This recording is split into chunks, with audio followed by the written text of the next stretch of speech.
All right. Hello, everybody. And thank you, Dr. Bowers, for joining me today. I really appreciate you joining us on the podcast.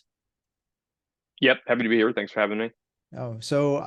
Give you a little read in how everyone's kind of heard your background and your bio, but I always like to take it from the doc's mouth as they're coming in. Give us a little origin story for yourself. How'd you get to where you are today, and what are the things that kind of brought you to this point of your journey? Yeah, so I'm Robbie Bowers. I'm a sports med doc or PM&R sports med doc at Emory in Atlanta, Georgia. Grew up in Atlanta, so born and raised here too. Never intended to be in Atlanta my whole life, but here I am. I guess they can't get rid of me. So I, grew up playing sports. Primarily by the time I got to high school, played football and baseball, and then I went on after high school and played baseball at Furman University, which is a Division I school and the smaller Division I school in South Carolina. Um, and when I was at Furman, I had no clue what I wanted to do, and just found that my exercise science classes were the ones that I enjoyed the most and thought were interesting. And so that's what I majored in. And then you quickly realize that with exercise science, that you can't do much with that, like straight out of undergrad. I mean, there's very few things you can do. None of them pay very well. So I transitioned from there, and I still liked that topic. So that my plan was to go to grad school and get my PhD in exercise physiology and be a college professor. And so that was my plan after I finished it at Furman. I went to Auburn in Alabama and started working on my master's. So initially got a master's in education for a year, and then transitioned into a PhD program. And so for most of that time, the plan was still to be a college professor. And then eventually, towards the end of my time there, I was kind of worn out by full-time academia, and kind of realized that maybe I didn't want to be writing grants and stuff my whole life. And then I ended up doing a lot of clinical exercise physiology work. And with that, we had to have a physician in the lab a lot of times. And that physician was also faculty for a residency program. So he'd been residents and med students with them. And so through that, I kind of got interested in medicine. And then, it really was, I think, very different than most people's path towards medicine. Is I was really like, you know what, I'm just gonna go, sign up for the MCAT. I was like, I'm just gonna go take it and like see what happens. And if that works out, then and just regardless of how I do, I'm just gonna apply to med school. And if that works out, great. If not, then I'll just go I'll just kind of take it as a sign and go the college professor route. So thought I had two good routes set up. I actually had a postdoc for after my PhD set up at Vanderbilt Medical Center to go do that. And just, probably May before I started med school in August, I just had to make a decision. And so it worked out well. And then went to med school at PCOM, so Philadelphia College of Osteopathic Medicine, went to the Georgia campus, so came back home to go to school there. And was able, at that point in your life when you have no money, was able to come back home and spend my first years of med school living with my parents before I got married, and save some money. And so yeah, so I came back here to med school. And through med school, I was probably one of the few people that I really dove deep into the different medical specialties before starting, and found PM&R along that path of like really reading about different specialties. And I think just my background in athletics and some of the things I was interested in, PM&R just seemed really interesting to me. And so I went into med school thinking that's what I probably was going to go into. And I had a couple different interests through med school. I thought anesthesiology was actually really interesting because of the different physiology aspects of it. But in the end, I mean, nothing really swayed me from PM&R. So stuck with that, and was able to go to Emory for my residency. I met some people while I was in med school here in Atlanta, and the program was really familiar and felt comfortable for me. So went to Emory for residency. And kind of the same way I knew I was going to do PM&R going into med school, I kind of knew that I was going to do sports medicine going into PM&R. And so a lot of those things had kind of been predetermined for me, and I was always very focused on sports medicine. I enjoyed spinal cord injury as well when I was in residency. I think spinal cord injury again is one of those, like, there's a lot of really interesting physiology aspects to it with all the changing physiology with those injuries. So that was interesting, but nothing really swayed me from sports. And then I was lucky enough that I guess people liked me enough to stay on and do sports fellowship here in Atlanta with Ken Mountner, and our sports fellowship is really good and gives you a lot of great sports coverage opportunities and across all levels of sports. And then also we get a lot of exposure to really high level ultrasound procedures as well as orthobiologics too. So there's a really well-rounded fellowship. And then again, it actually, when I was coming out of fellowship, I was down to two jobs, just staying one at Emory or actually coming out close to you at UC Davis. I had a job offer there. And so almost took that. I was very much on the fence which one to do. So, but ended up staying just for family reasons, staying around here.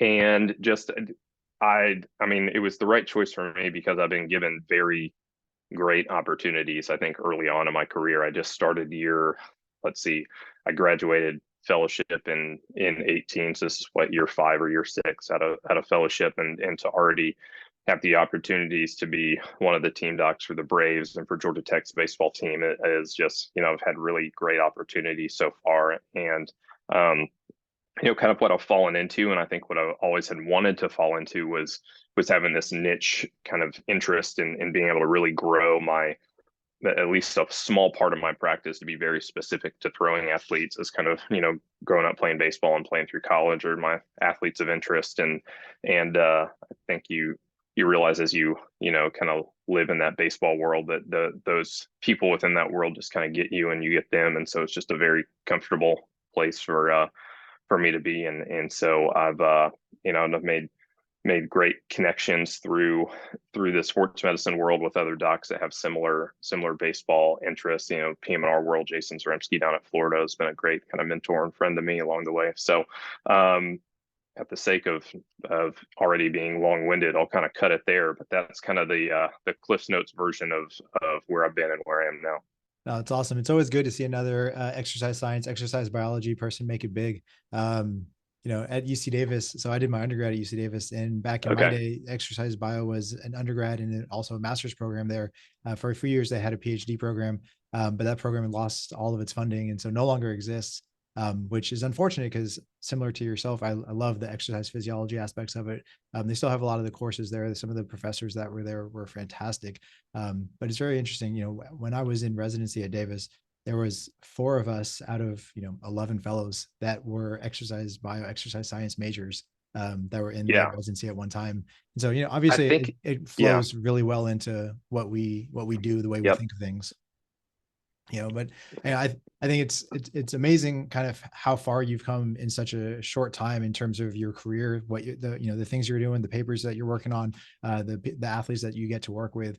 I really tried hard to figure out what I thought would be the most interesting way of being able to utilize the fact that you're here and sharing a lot of information with everybody.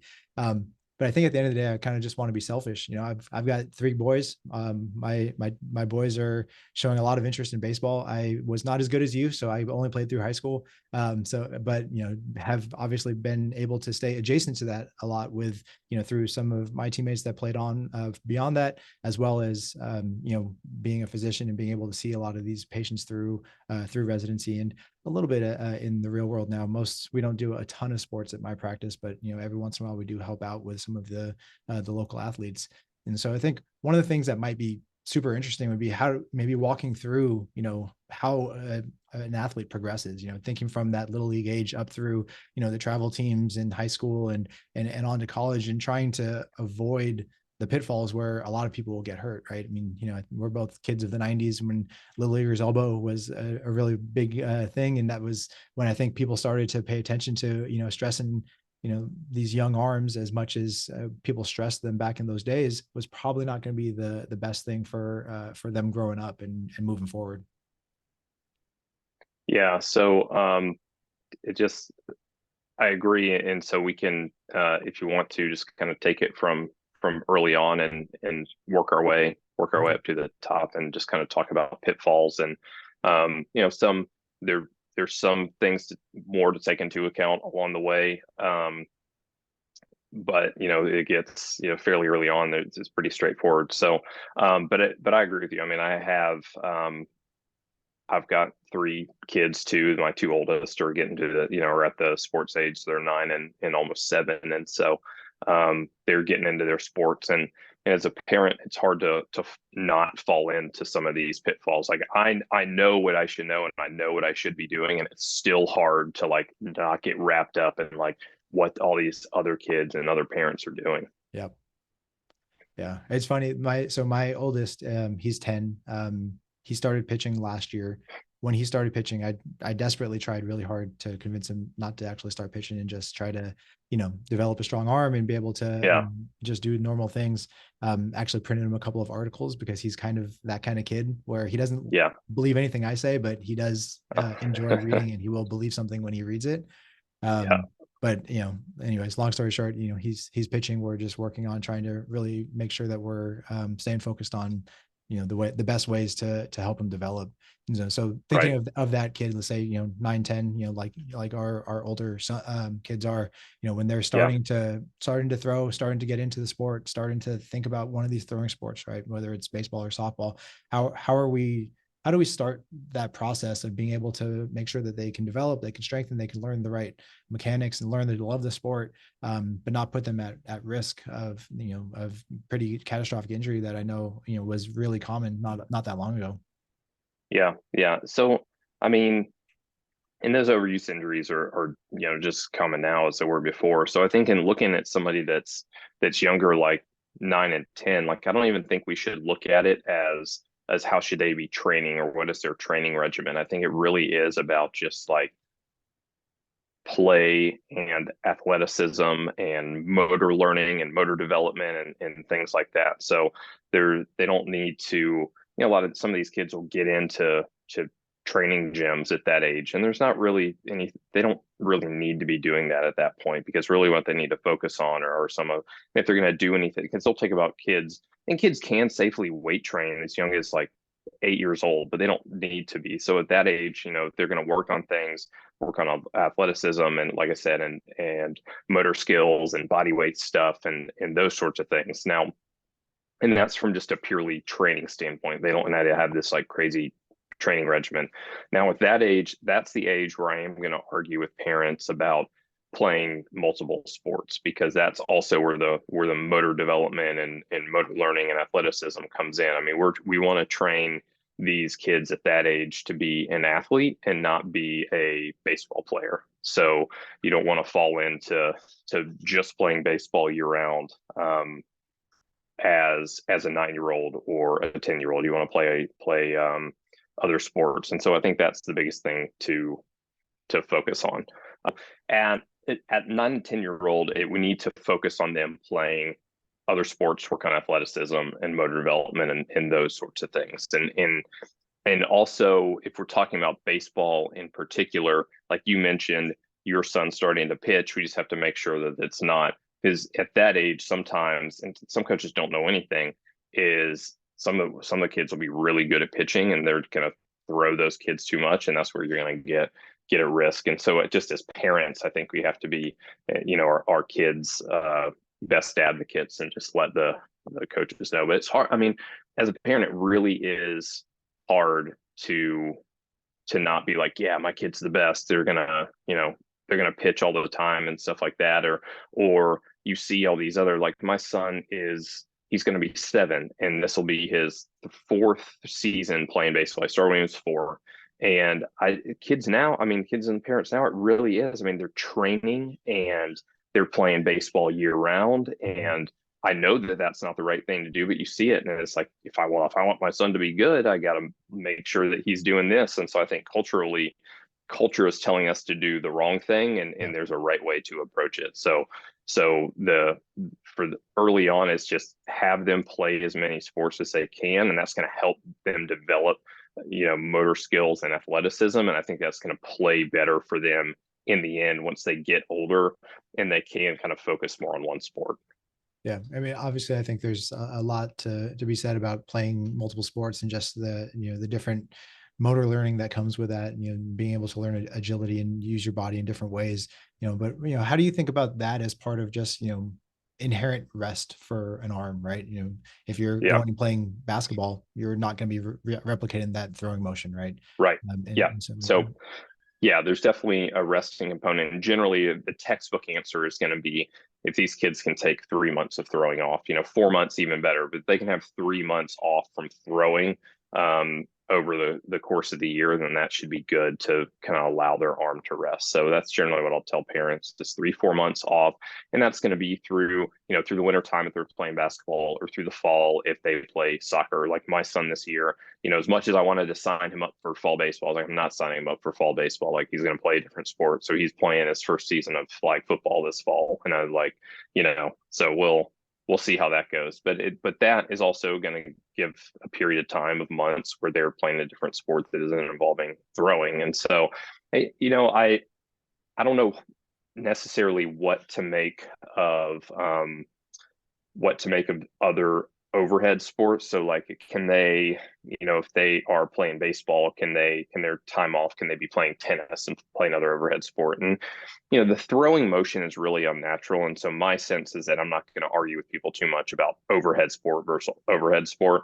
I really just don't want them replicating the throwing motion. So that's generally what I tell people. Right on.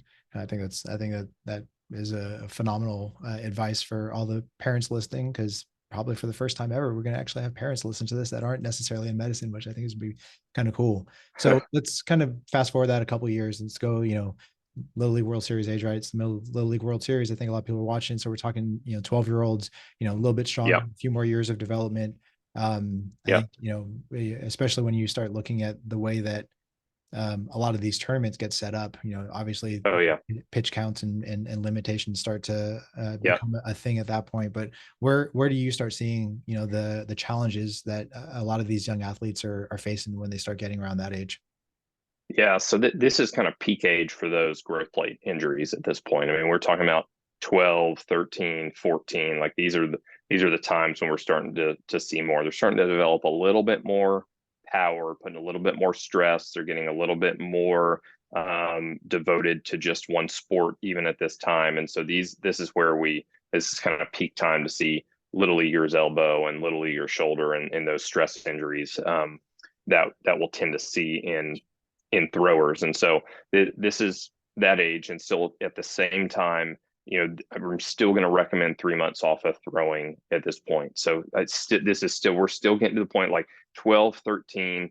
Once we get to 14, maybe I'll start to like not argue with parents as much about playing other sports, but still at 12 and 13, I feel like kids can play other sports if they haven't been, and at least get into some other things. And so I'll still have that conversation with them to try to give them rest and frame it as an injury prevention mechanism more than anything else. And so 12, 13, I'll still recommend them trying to play other sports. I'm still going to recommend that 3 months off from throwing per year. But once you get to 12 and a little bit older, I think you can start building in more of the training aspects if that's something that the kid is interested in, not that the parents forcing them, but if they're interested in it and they want to do some training where like intro weight training and seeing like a performance coach, I think that is not out of the question or ridiculous or anything at that age. I think as everything else, as long as we're following everything else. Now, from like the way the tournaments are set up and things like that, you'll realize like these tournaments and the people coordinating them, like the athlete health is not, I mean, it's in the end, it's all business. And so athlete health is not like what they're basing everything on. And I think that it's just generally, there's pretty poor compliance with pitch counts and things like that.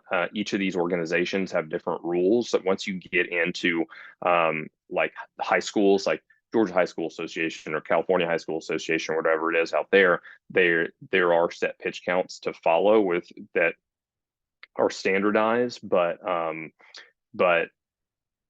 with these different travel organizations, it's not great. And so I think compliance with those sorts of things and overuse is not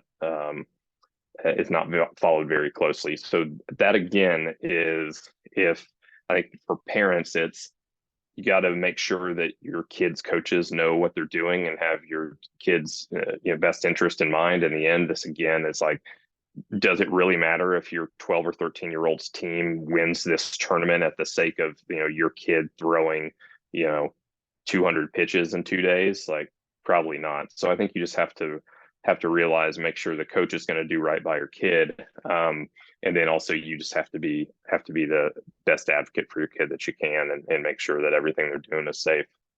Yeah. I mean, obviously, I think a lot of this is going to come on to the parents. I think one of the hard things that I've seen is just kind of being in the baseball world, you get to this age, right? 12, 13, 14, kids are playing on multiple teams, right? And so Right. each team with a different set of rules, each team with a different pitch count. And so, I mean, as you're, seeing these kids, say you're, talking with a young athlete who's, maybe started to develop some soreness that lingers a little bit. And, how do you kind of counsel the parents in the best way to be able to make sure that, their athletes able to perform and get the reps that they need to develop and to keep growing. And obviously they want to be on multiple teams for whatever reason, but still making sure that they're not kind of pushing it too far, right? But without, Right. since each team's going to keep a very different tabs on what they're doing. Yeah, yeah.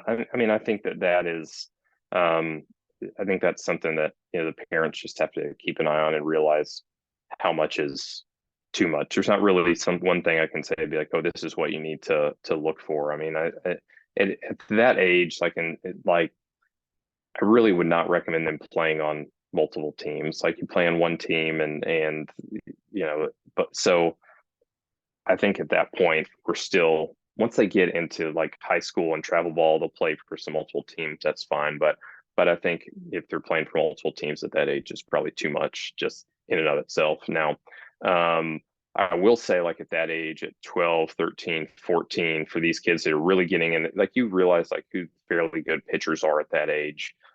These kids that are getting into pitching and they look like they're going to be longer term pitching. This is the age where they need to probably have some sort of pitching coach or something like that, where they can really learn good pitching mechanics. And so when they're young and when they're that age, they really need to hone in on mechanics, because when they get older into high school age and they develop a lot more power, if they don't have the right throwing mechanics or pitching mechanics, and they're putting more, if you can't transmit energy efficiently from your legs through your trunk, through your scapula to your throwing shoulder and throwing elbow, you're going to put more pressure on the shoulder and elbow and be at higher risk for injury. So when they're little and they're younger, if they don't have good mechanics, I mean, they don't have the power, then maybe it's not going to manifest in injury. But once they get older and they keep those same poor mechanics, they're going to be a much higher risk for injury. So this is an age where we don't want to go back and try to teach them mechanics once they get more powerful. We want it to at this age. Like if they're learning pitching,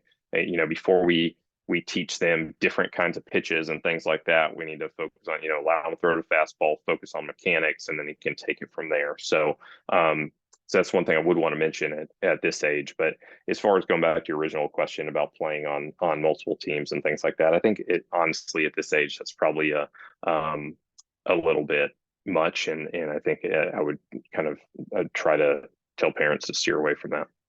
Yeah.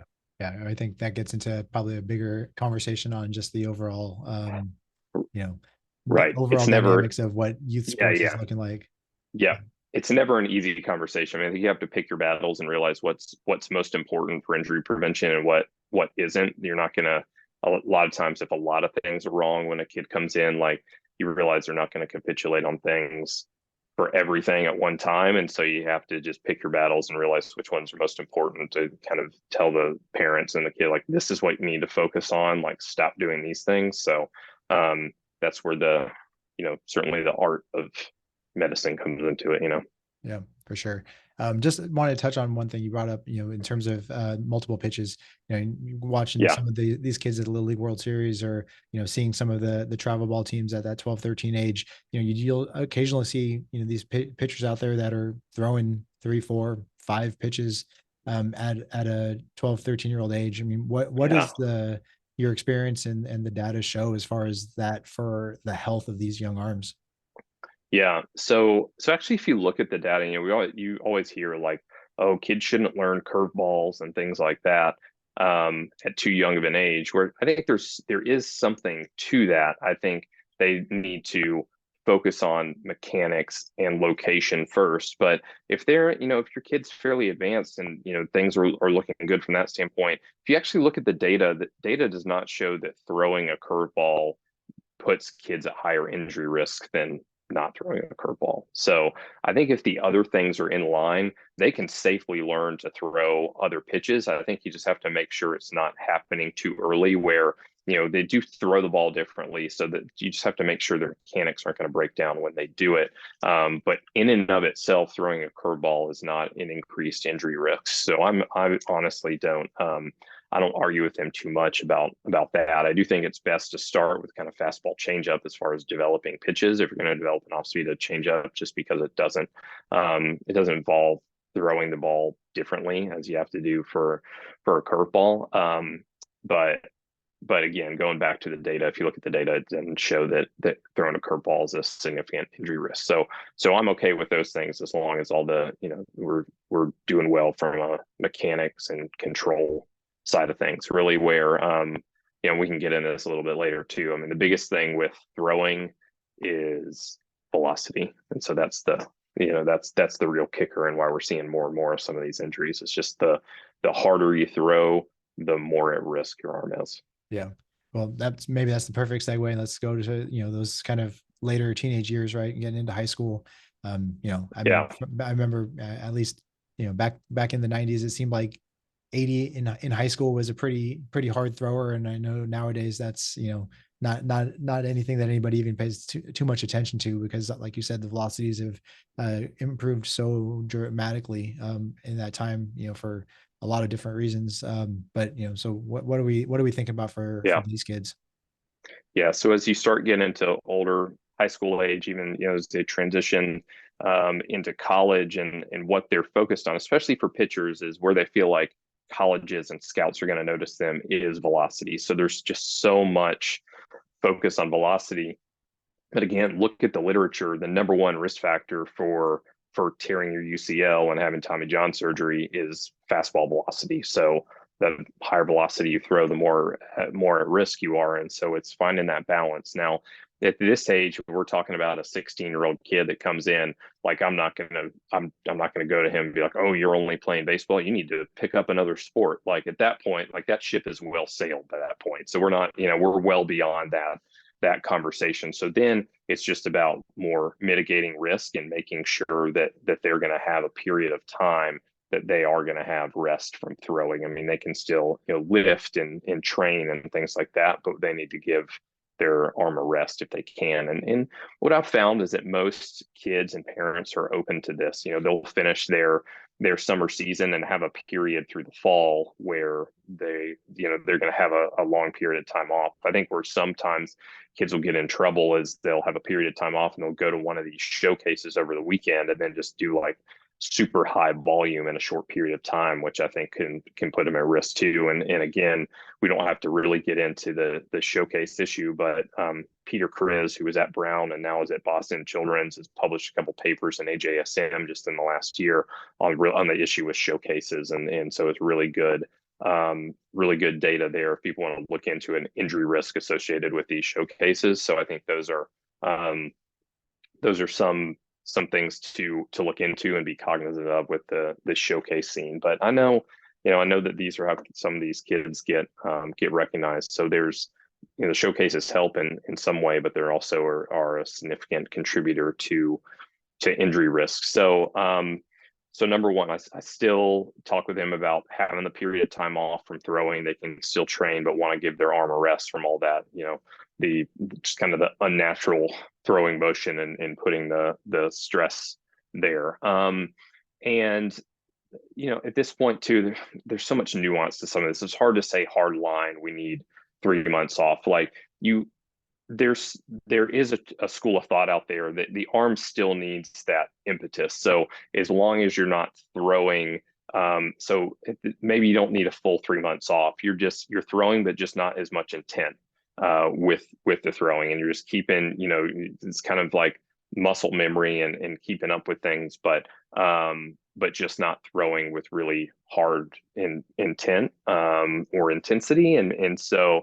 I think there's a school of thought there. So I think as far as once we get to this age, figuring out what really is the appropriate kind of off-season throwing or training program, I think we're not quite there yet. And I think you're going to have the doctor's answer to that question, and you're going to have the coach's answer to that question. And I think somewhere in the middle we have to meet, because I think they do need a period of time off. But some of these coaches and trainers want them to continue to have some stimulus to the throwing arm. So I think that's when you get into these conversations here, is at this age. And then another thing at this age that kids are using, and even if we're going back to 13 and 14-year-olds, we're going to talk about the weighted ball velocity programs. And so that's where what comes in here is, because velocity is so important to these kids as far as getting recruited, being seen by scouts. I mean, they'll do what they have to do to get their velocity up. And unfortunately, even if a kid's a stud and is getting kids out, but he's not throwing with high velocity and he's just locating, those kids don't get noticed as much, which is a shame, but it's true. And velocity gets kids noticed. So, I think that based on where the literature is right now, we have a pretty good idea that these weighted ball programs do increase injury risk, but they also do increase velocity. Like I think they're pretty clear that they increase velocity, but they're also, so there's pros versus cons, and it's just having that conversation with kids and their parents about, look, if you're going to do this, then just realize there's increased injury risks, but sometimes it pays off for them from a performance standpoint. But the way, our best thought as far as the way of those weighted ball programs work now is it doesn't speed up the speed of your arm. It doesn't make your arm stronger. And Mike Reinold up in Boston as well has probably published the best weighted ball velocity papers that are out there as far as some of these prospective studies go. And so he has two papers. I want to say 2017 or 2018, but that could be wrong.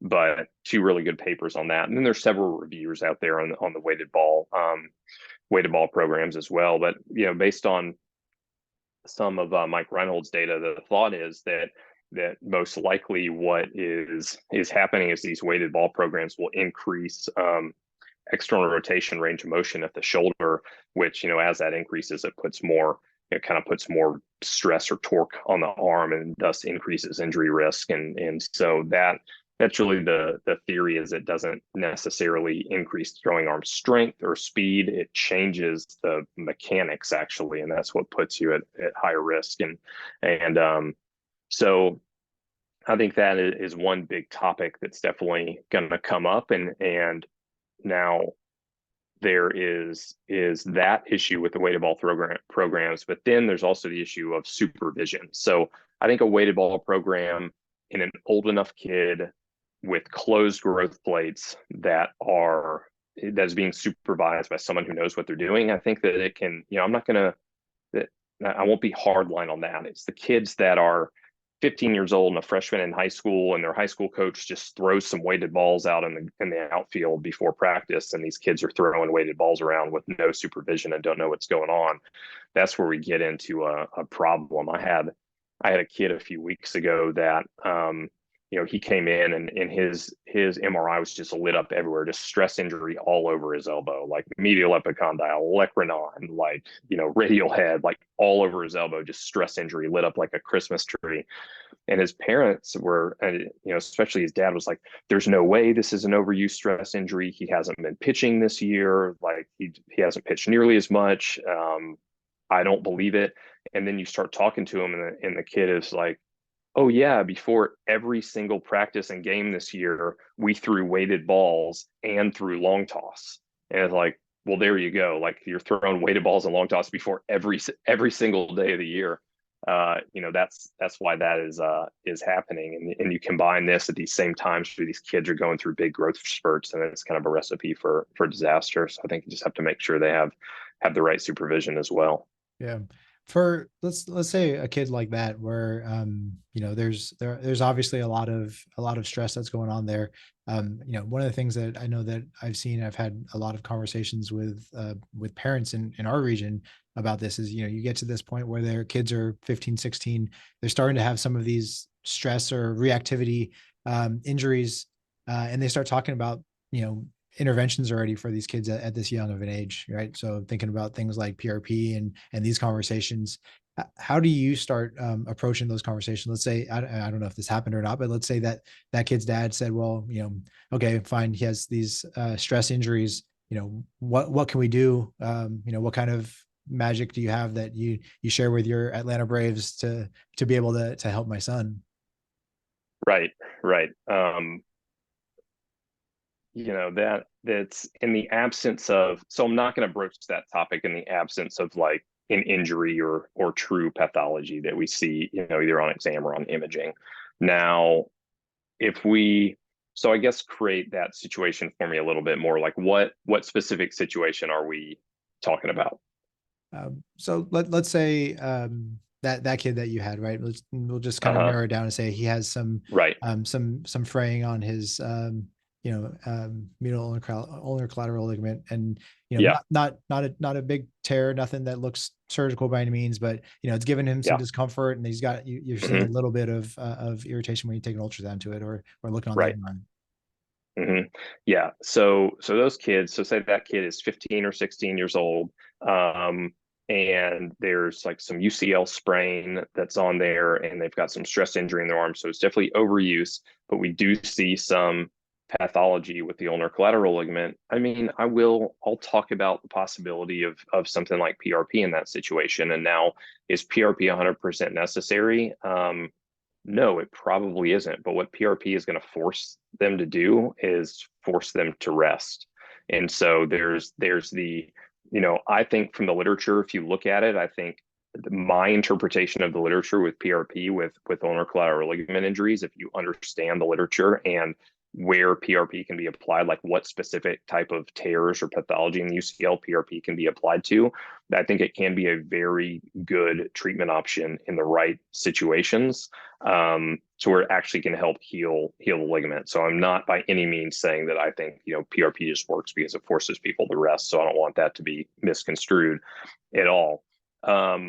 But I will talk with him about, there's some UCL sprain. We inject some PRP into the UCL, and then I have a very kind of well laid out post PRP rehab protocol, kind of what they're going to do all the way through, when they're going to start a throwing program, and we just kind of and that's going to force them to take some time off, and will allow for a very strict kind of graduated throwing program to come back. So in those situations, I will, and a kid as young as 15, 16 years old, will talk about biologics, mostly just in these kids. We're just talking about PRP, nothing more involved than that.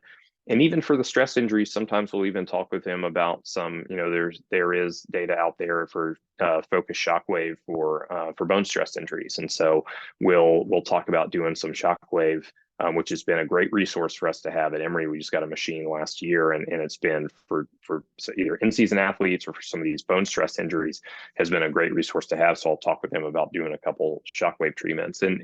But the drawback, obviously, to all these things is in the insurance coverage and out-of-pocket cost, and so you just have to be cognizant of that.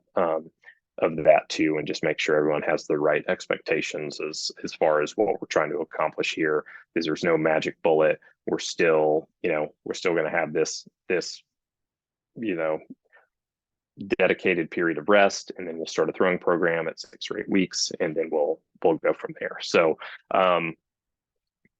parents will come in and ask about those things, but I won't really broach that topic with them unless I feel like there is true pathology that we see that can be treated with those things.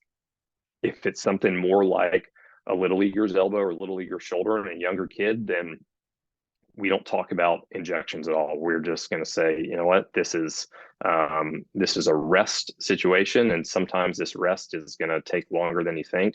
Oftentimes, we'll bargain with them, and I'll say, all right, we're going to rest for a month. I tell them, if you're willing, if you have little leaguer's shoulder or elbow, we're going to rest for. You're not going to throw for 3 months. And most of the time, kids and parents freak out, which is they hear that, and you're like, at 13 years old, 3 months is not the end of your career. It's just this doomsday scenario. So I do end up having to bargain with them a lot and say, okay, we're going to see how you feel in a month, and if you try to throw in a month and it hurts, then we're going to take another month off. And in the end, it ends up being about 3 months for everybody. So um but yeah, so that's kind of how I approach the procedural question that some parents will come in with, and some of them come in like gung ho, like we want him to have PRP. We heard Clayton Kershaw had it and did well, and so there's a lot of, you just have to communicate with them and let them know whether you think that that's an appropriate treatment for them or not. Yeah. Yeah. No, I think exactly what we said, making that delineation is always in your mind. So that way they have it very clear in their minds, right? Because, you spend enough time in any of these sports, and, obviously we're talking about throwers here, but, in any sport where people think that there's something potentially that can, help their child or their athlete to do better. I think, you always get into scenarios that can be a little challenging at times. Yeah, yeah, for sure. Um, one other thing I think I'll mention, it not necessarily wasn't a specific question that you asked, but we did talk about a little bit of these pitch counts and those sorts of things along the way. I think both for these kind of adolescent travel leagues, and then also once they get into high school. So Jason Rimsky, Peter Kriz, and myself just had a kind of a commentary paper accepted, essentially looking at these pitch count rules, that, and so that hopefully will be published in the next couple of months, just looking at these pitch count rules and what they look like from state to state.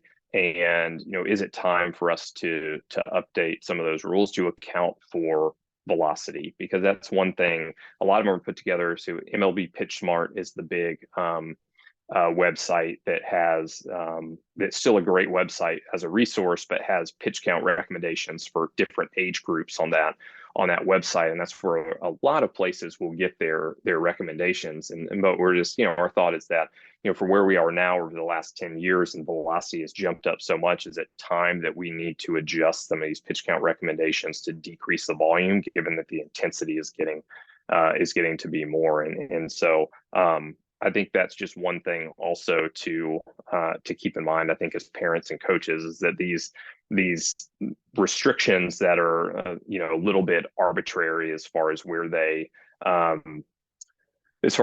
are, and how many pitches a kid can throw after only having 1 day rest or 2 days rest, again, it's a little arbitrary. And I think just it doesn't mean that you should get to the high end of those pitch count recommendations every time, because I think the intensity is a little bit more now than it used to be. Well, kind of maybe piggybacking on that, and maybe a nice way to kind of wrap things up, let's say we're talking to, a, general physiatrist, or maybe a resident that's still going through their training, but they're, not in a area like Atlanta or Sacramento, where you have these amazing academic institutions with phenomenal sports medicine programs. So they're possibly seeing some of these athletes coming in that are throwing, and they're not used to seeing throwers. They didn't grow up playing baseball, or wasn't the sport of their choice. But they've heard all of this about, all increased velocity, and we've been talking about that. What are some of the factors that are causing this massive increase in velocity, where, I mean, obviously going all the way up to the pros, now you have people throwing 105, 106, when, breaking 100 10 years ago was, a very rare feat, right? And so what are the things that are going into this, that therefore are the things that you have to look out for as a clinician that's going to be potentially seeing maybe some of these, not throwing 105, but maybe some of the younger high school, junior college athletes that are throwing into the mid 90s, where, before that wasn't really a thing for them. Right. So I guess I get what you're saying to an extent. So I think number one, for any people in those situations, so if there's a good player out there, regardless if you live in a rural kind of area, not close to an academic medical center or resources or anything like that, like those good kids are going to be found, and they're going to find people to train them, and so they're going to have access to some of these things. And so I think even, out in that situation, I think the number one thing that we know that more people are doing and is leading to more velocity is the biggest thing is the weighted ball programs. And I think that's number one thing to make sure you're asking these kids, is that, are they working with these weighted ball programs, how to, to try to just mitigate that risk a little bit. Like, there's multiple papers that are out there. They're survey papers that players fill out, and they say, weighted ball programs, we know they increase injury risk. We're still going to use them because they increase our velocity. So, like, players know the risks, they're still going to use them. And so I think we have to realize that and just be able to reason with them and talk about the appropriate way to use them, or getting to the right people that know how to train them with, if they're going to use those things. And so I think that's really the one of the main things that plays into where this jump in velocity has come from. And I just think just increased and just better training practices and knowing how to kind of transmit force to the throwing arm. So I think that's partly where it comes from as well. And I'm not sure, we're not going to combat the velocity issue. Velocity is going to going to continue to, I mean, obviously there's a cap at some point, but velocity is going to continue to increase. What we have to try to mitigate is the volume with that velocity. So we've already seen, like in Major League Baseball, that the average length of an outing is much less than it used to be. We don't see guys throwing complete games, and a lot of that plays in with velocity and just the amount of intensity. And you have freaks of nature out there that could throw 100 miles an hour and played forever and never had huge injuries, like Nolan Ryan or someone like that. I mean, if for anyone's interested, the Facing Nolan documentary is pretty cool. Came out last year, Nolan Ryan. But certainly you have those freaks, but in general, I think we just have to combat the intensity issue with volume, and we just have to make sure that they're not throwing with as much volume, they're not pitching as much as they were before, or maybe they're not playing as much year round as they were before. So I think that's the biggest thing for people that see these kids with these overuse injuries, or talk with them about their velocity, is making sure we understand that the way to deal with increased intensity is to decrease volume. Just much the same as if you're talking about weight training. If you're going to increase the amount of weight that's on the bar, you're going to decrease the number of reps. And so that's kind of how I think about it with velocity and increased intensity. It's awesome. I think it's it's a great way to think about it. It's obviously a great physics equation, right? Just thinking about the total work, and basically the same ideals.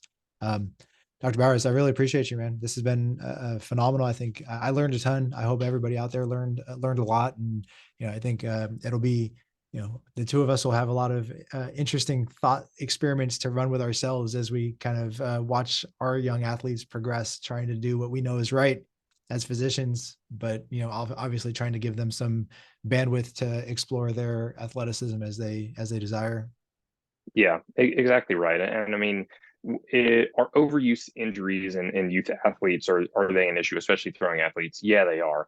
But in the end, like, you want your kids to be active and to play the sports they love to play. And so you got to, obviously you got to balance that. And so if my son ends up loving baseball and he doesn't want to play another sport and wants to play baseball year round, like, you can try to push them to play other sports. They don't like it. They don't like it. And so I think you just have to let your kids also do what they love to do, and just try to work around, and just make sure they're not overdoing it if it turns in that there's just one sport that they really love to play. And so I would much rather us be looking out for overuse injuries in a kid that wants to play sports year round, as opposed to a kid that doesn't want to be outside and be active and things like that. Yeah. One completely off topic question, because it just popped in my head, and I feel like I've had this question lingering inside me for a long time. My primary sport was actually football. Uh-huh. I remember, going through residency, obviously we see ridiculous things as people in our residence, and talking about Yeah. traumatic brain injury Yeah. and such. Right. And so what are your thoughts on, let's say not as a physician, as a doc, because I think that that'd be obviously a lot more time can be spent talking about youth concussion and all of that. Yeah. But as a parent, if that were a sport that one of your children decided they wanted to pursue. Yeah, I would 100% let them play. Like I mentioned, I played football in high school, and even though I was a baseball player through college, like, I might not have had more fun playing sports in my life than high school football. Like, it was just that it was just a great experience, the whole Friday Night Lights thing and all that. So I just know how fun and how much I enjoyed that. And so if that was something that my kid wanted to do, I would be more than willing to allow him to do that. Now, I think that tackle football at like 8 years old, when you see some of these kids out there with the helmet on, they're like bobbleheads out there. I mean, you wonder how much of that is necessary, and that's why I talk about, I'm just gonna have him play flag football this year. But I think once I would have no issue if he gets to, my thought, and I'm not sure how much this is based on data. I think there is some data out there as far as when is it more appropriate to put a helmet on them, allow them to tackle, after the age of around 12 or something like that. But if my son gets to, I don't think I'm going to have him play tackle football in fourth, fifth, or sixth grade. But if he gets to seventh grade and wants to play football, then I'm more than willing to allow him to do that. I have fairly strong thoughts on kind of the over sensationalization or I'll say it's this sensationalized nature that kind of has come with CTE and all that. I think the media hype has kind of far outweighed where the science is something that's kind of a post-mortem diagnosis and attributing all these things that are happening before anyone that's ever played football to CTE. So I'm actually looking at, I've talked to a couple like residents and fellows to see if, just to make sure that my thoughts are based in science, like really look at where the data is on CTE and some of these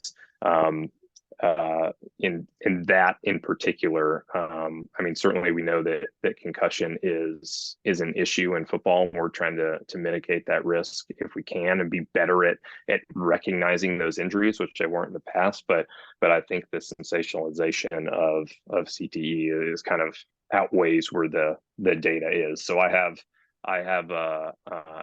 have fairly strong feelings as far as like the villainization of football as a sport.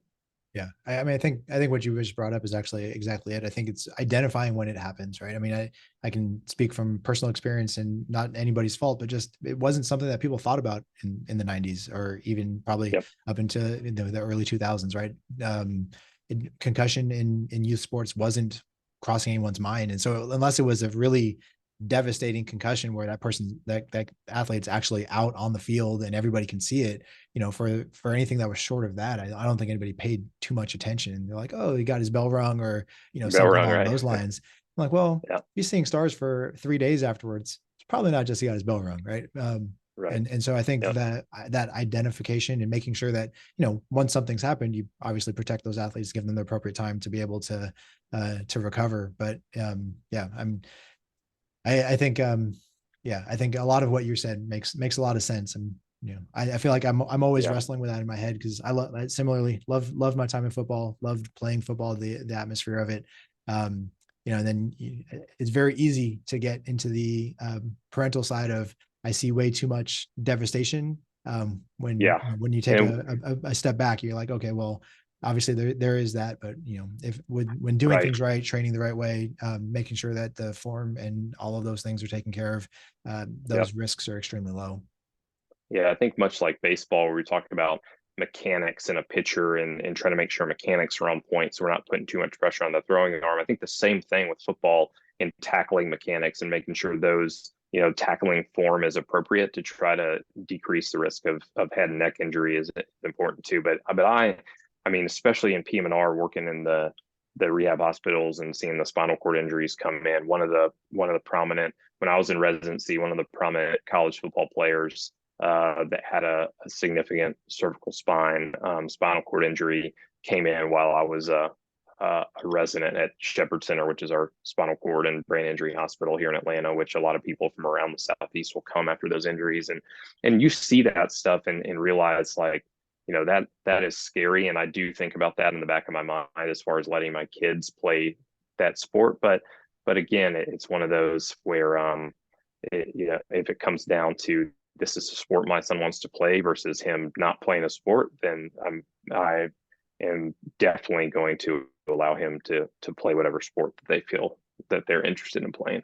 Awesome. Well, Dr. Bowers, like I said, I appreciate it. I think that's a great place to end things. For everybody that's listened and has really enjoyed hearing you speak for the last 40 minutes or however long we've been talking, where can they go to find you and kind of hear other thoughts that you have?